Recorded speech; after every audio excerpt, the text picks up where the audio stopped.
If you're planning on buying any cards from TCG Player, make sure you use our affiliate link right here in the description of our video to help support the channel. It's the best way to do it and it's free. Looking for PTGO codes? Potown Store has all the latest sets and promos, instantly delivered to your email. You can use tablemon code when checking out for 5% off. Card Market is Europe's largest online marketplace for Pokemon cards. Whether you're looking for sealed product or singles, vintage or the latest sets, just follow the link in the description to find what you need. Want to show off your love for tablemon? Check out my 2021 merch. These new hoodies and shirts are available on Amazon. Click on the link in the description to get yours. This video is sponsored by the Pokemon TCG deck building website PokemonCard.io. Hello everyone and welcome back to another video here at tablemon. Thanks so much for tuning in. So today I'm going to be playing something as close as I hope it is to a deck that basically almost knocked me out by round 4 from Salt Lake City. I don't remember the name of my opponent, but he was playing this Torterra deck with Cherim and Bibarel and Beedrill and Napoleon, and I generally had no idea what some of these cards did. Sorry, my green screen is acting up. I'm not sure how I can fix it. It's the light, I don't know. Anyways, this deck almost knocked me out as I was at a 1-2 record. I faced off against Torterra. I was like, okay, there's no way my day can get any worse. My opponent flipped over a Turtwig, and I was like, okay, I know what Torterra does, which is 50 times the amount of evolved Pokemon in play by your opponent.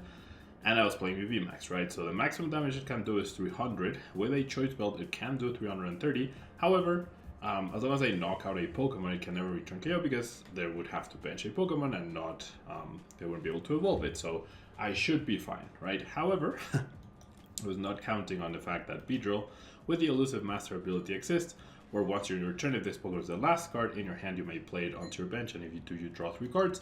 And Empoleon as well with the Emergency Surfacing ability, where if this Pokemon is in your discard pile and you have no cards in your hand, you may put this Pokemon onto your bench, and if you do, you draw 3 cards. So that's how you immediately get a 6 evolution into play, and you are able to KO Mew VMAX. Now, I was honestly extremely lucky to be able to win that round, to go out unscathed.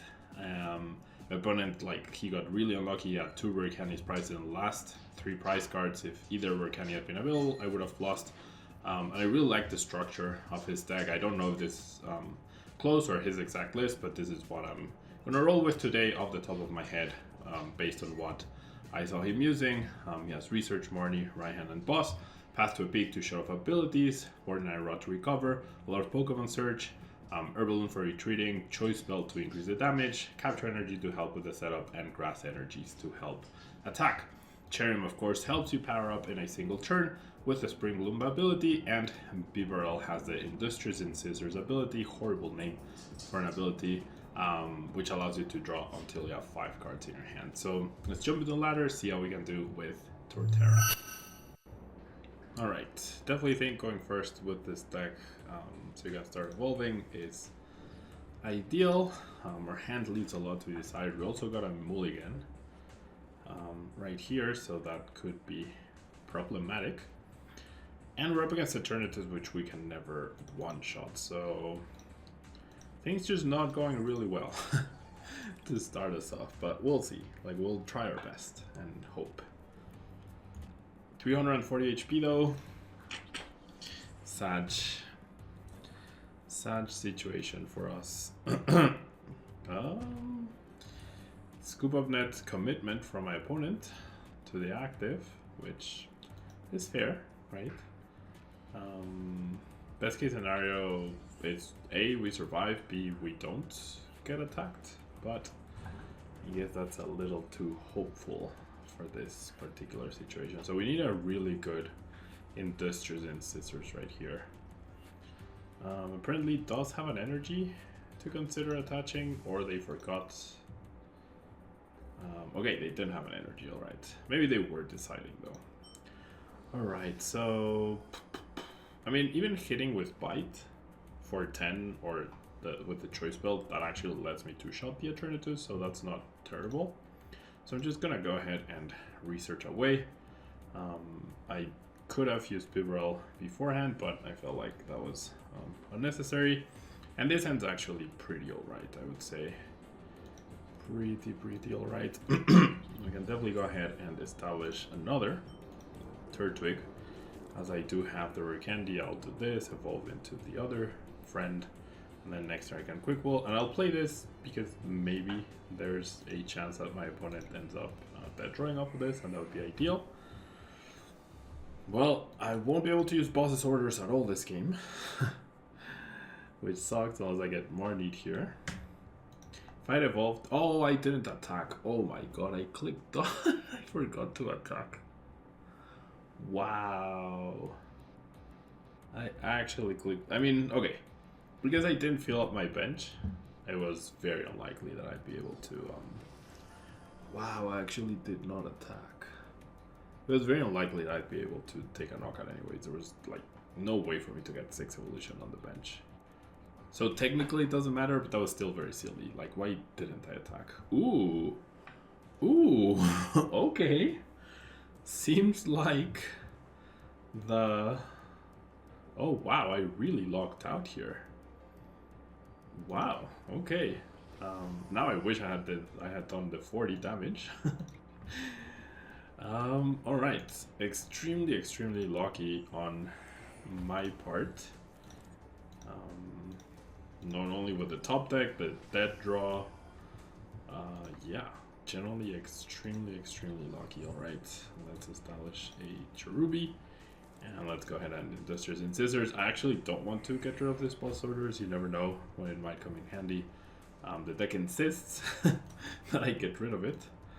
But I will not, at least for now, I reckon.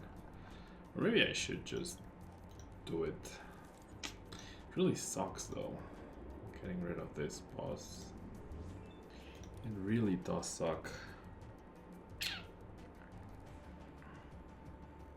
I guess I'll do it. I'm not happy about it, but I'll do it.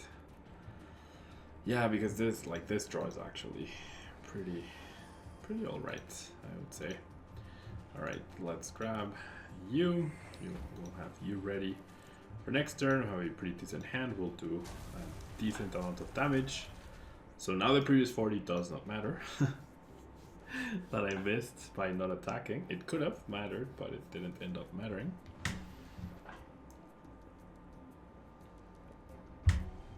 So I don't know whether it was my opponent's draw or the path to a peak, but either way, very unlucky situation for my opponents for sure. Now with no Boss's Orders, so if they retreat, like they can force me to play an 8 prize game, which is a game we could potentially lose if I can't replenish attackers quick enough.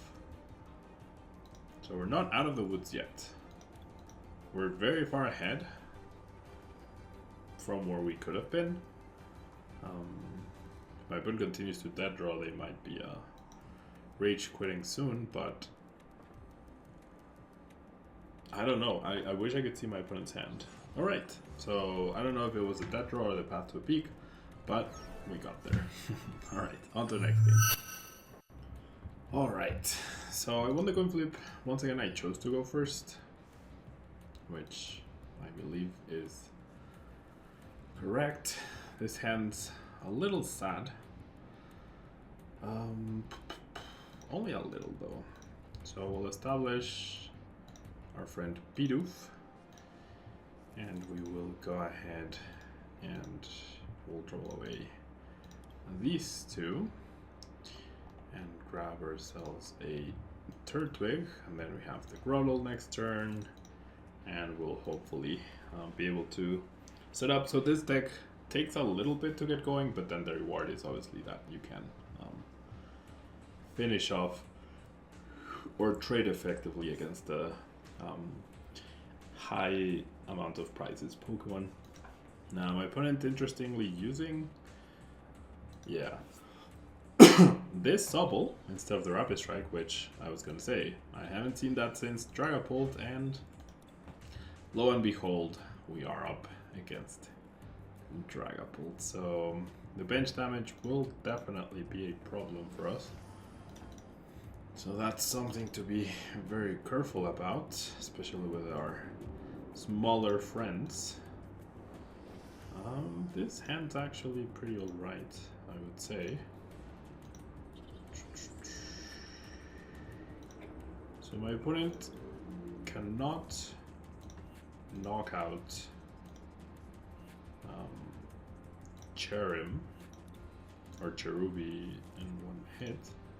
So, well, right. So I'm gonna grab the Cherim and I'm gonna power up, right? And I'll probably lose the Cherubi, but that's fine. Yeah,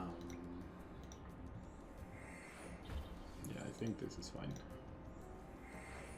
Like, it's done its job, you know? It accelerated 2 energies, we're in a good spot.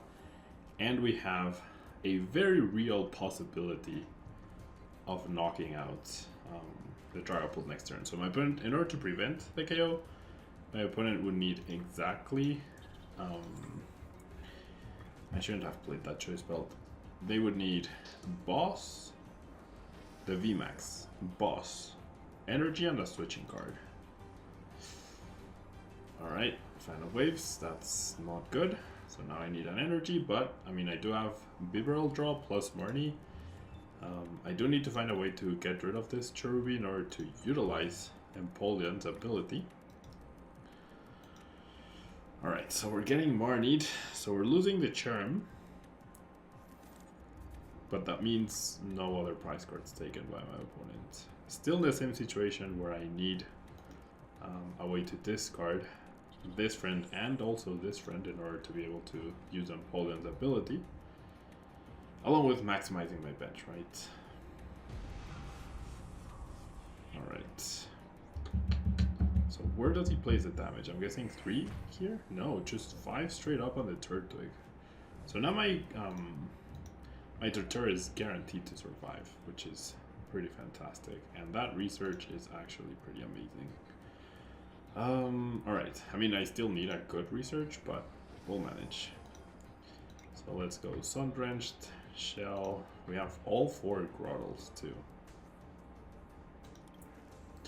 which is pretty nice. Alright, so that's what we're gonna do. Evolve into all the Grottles. And then we'll have 2 more abilities if needed, although I should definitely thin a Torterra right now, right? Oh, I priced a Torterra. Oh no, there's one in the discard pile. Alright. And then we'll attach you, and then we'll go ahead and research. So right now my maximum damage is 280. However, I do believe we got there. And we can use Beedrill too instead of Empoleon. So let's go ahead and attach the energy. We will fail that.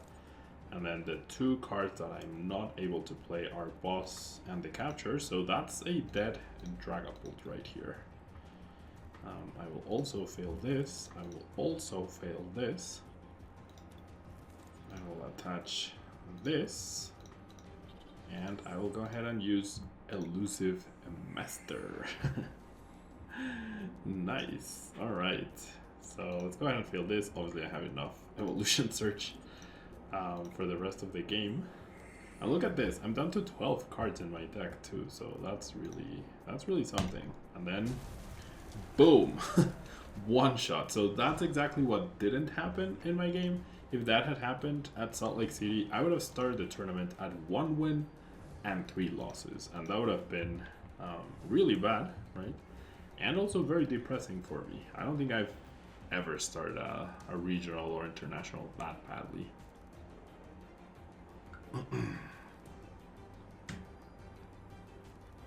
So yeah.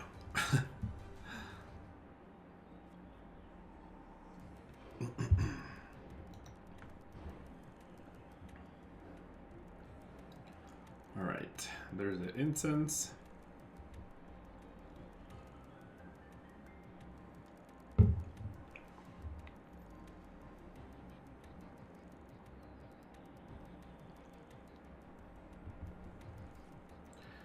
There's a drizzle, so my opponent not giving up, which we will give props to. There's merit for a Palpad, I guess, on this, maybe? You could consider a Palpad. Not ideal, but you could.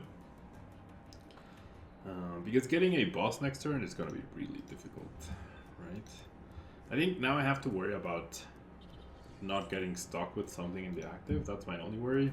I appreciate the money. If my boss isn't priced, then that helps get me closer to it.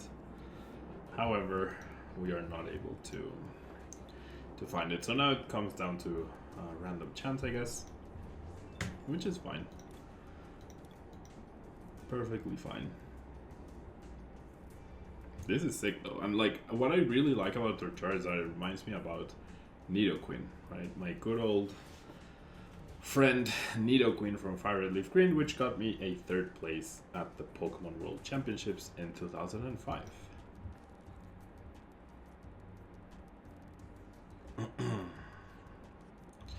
Alright, so what I'm thinking right now is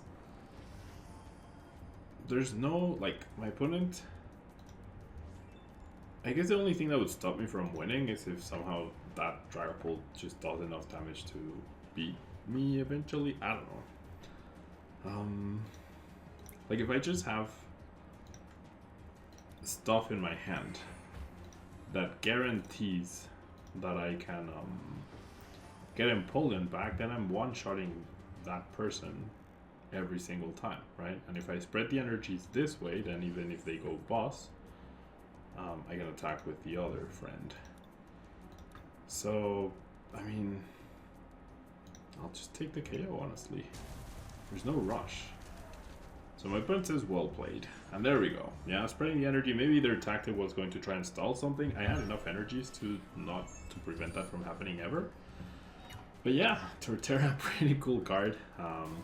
I wish it was a little more viable. I don't know how, but I wish it was, because then it would be a huge monster. And it really reminds me of Nidoqueen. And I've always been a fan of Torterra in general, so I do appreciate the card.